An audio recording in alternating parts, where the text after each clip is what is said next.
Hello welcome to food addicts by Neethu. അപ്പം നമ്മുടെ plate ഇവിടെ സെറ്റ് ആയിട്ടുണ്ട്. 2-3 ദിവസമായിട്ട് ഞാൻ വീഡിയോ ചെയ്യുന്നില്ല. ചായ കുടിക്കുന്ന വീഡിയോ ഒക്കെ സെൻഡ് ചെയ്തിട്ടോ. ഊണ് കഴിക്കാൻ വേണ്ടിയാണ് ഞാൻ അപ്ലോഡ് ചെയ്യാത്തത്. കാരണം ബ്രദർ വന്നിട്ടുണ്ട്, പിന്നെ ലാസ്റ്റ് മൊമെന്റിലാണ് ഊണ് കഴിക്കാൻ നിൽക്കുക. അപ്പം ആകെപ്പാട് ഹറിബറി ആയിരിക്കും.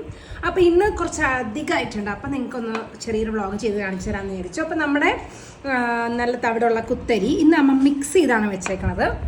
നമ്മൾ നല്ല തവിടുള്ള കുത്തരി മേടിക്കുമ്പോൾ അമ്മയ്ക്ക് ഇടയ്ക്ക് ഒരു റേഷൻ കടയിൽ അരി ഇട്ടില്ലെങ്കിൽ ഒരു സമാധാനക്കുറവാണ്. അപ്പോൾ ഇന്ന് അമ്മ കുറച്ച് റേഷൻ കടയിൽ നിന്ന് അരി മേടിച്ചിട്ട് അതും നമ്മുടെ 50% തവിടുള്ള കുത്തരിയോട് മിക്സ് ചെയ്ത് വെച്ചു. എന്താണെന്നറിയില്ല, പ്രത്യേക മനസ്സൊക്കെ അമ്മയ്ക്ക് അത് കിട്ടും.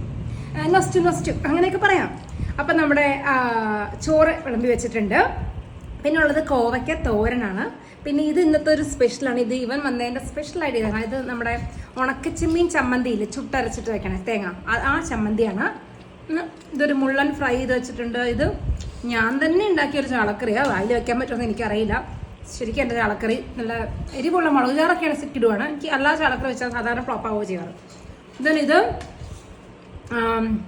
നമ്മുടെ ചെമ്മീൻ ചെറിയൊരു സെമി ഗ്രേവി പോലെ ചെയ്ത് വെച്ചാണ്. ഇത് കിടലിനാണ്. പിന്നെ നെയ്മീൻ ഞാൻ പുതിയൊരു മസാലയൊക്കെ ട്രൈ ചെയ്താണ്. ചീറ്റിപ്പോയോ ഇല്ലയോ എന്ന് എനിക്കറിയില്ല, കഴിച്ചു നോക്കിയിട്ട് പറയാം. നെയ്മീനും തേങ്ങയും ഇഞ്ചിയും വെളുത്തുള്ളിയൊക്കെ ഇട്ടിട്ടൊരു പുതിയ മസാല പോലെ. പിന്നെ കുറച്ച് സാലഡ് ഉണ്ട്. പിന്നെ കക്ക നല്ല ഡ്രൈ ഫ്രൈ ചെയ്ത് കുരുമുളകൊക്കെ ഇട്ട് ഇങ്ങനെ വരട്ടി വെച്ചേക്കണം കേട്ടോ. പിന്നെ ഇത് കുറച്ച് നമ്മുടെ പാവയ്ക്ക മെഴുക്ക് വരട്ടി. ഇനി ഇത് കൂടാതെ നമ്മുടെ പാലക്കാടൻ സ്റ്റൈല് മുളകുടത്തപ്പുളി ഉണ്ട്. അപ്പം ഞാൻ ഇതിലേക്ക് വിളമ്പുന്നില്ല. ഞാൻ ആദ്യം തന്നെ ചെമ്മീൻ്റെ ഗ്രേവി കൊണ്ട് ഉപയോഗിക്കട്ടെ കേട്ടോ. ഞാൻ ഉണ്ടാക്കിയപ്പോൾ തന്നെ ടേസ്റ്റ് ചെയ്ത് നോക്കി, നല്ല രസമുണ്ടായിരുന്നു കഴിക്കാൻ.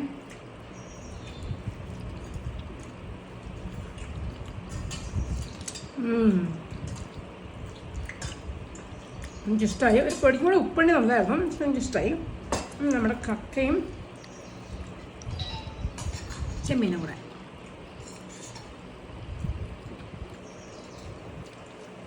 അടിപൊളി, സൂപ്പർ. ഇനി എനിക്ക് ട്രൈ ചെയ്യേണ്ടത് ഉണക്ക ചെമ്മീൻ ചമ്മന്തി ചോറിലിട്ടിട്ട് ഇങ്ങനെ ഉരുട്ടുക. ഒരു ഉപ്പേരിയും കൂട്ടി ഒരു പപ്പടം വേണമായിരുന്നു.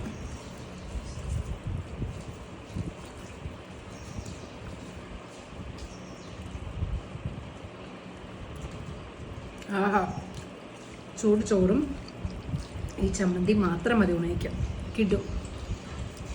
അപ്പം ഞാൻ ഉണ്ട് തീർക്കട്ടെ. എല്ലാവർക്കും ബൈ ബൈ.